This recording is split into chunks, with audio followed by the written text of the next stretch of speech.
İzləyicilərimiz bu günlər sizlər üçün Midə qəsəbəsi Safxoz arasında Kanal 2 deyilən yerdə 334 nömrəli məktəbə cəmi 50 metr məsafədə. Məktəbdən sonra 3-cü ev. Gördüyünüz kimi 2 sota yaxın torpaq sahəsində 3 otaqlı evdir, şəxsi tikilidir və həyət hissəsidir. Gördüyünüz kimi 4 bir tərəfinə keçməyə yer var.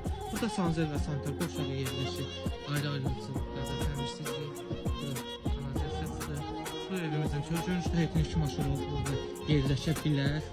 Böyük darvaza qoysanız, yerdən 5 daşı kürsülüdür. Evimizin çox az işləri qalıb. Qapılarına kimi hazırdır. Bir dənə boy ver, yeri şilfofonu, təmizdə kök yaşır. Girişdə belə bir zal hissəsi var, 5-in 4-ə. Girişdə sağda evimizin 4-cüsü. Mətbəxi, 4-ün 4-ə bir yataq otağı, 4-ün 4-ə bir də ikimiz yataq otağı. İşıq şotçuku var. Bir dənə kanallarda işıq şotçuku var, istəyən olsa qaz çəkilə bilər. Qiymət 28.500 manat real alacaq. 100 də olsa indirimimiz var.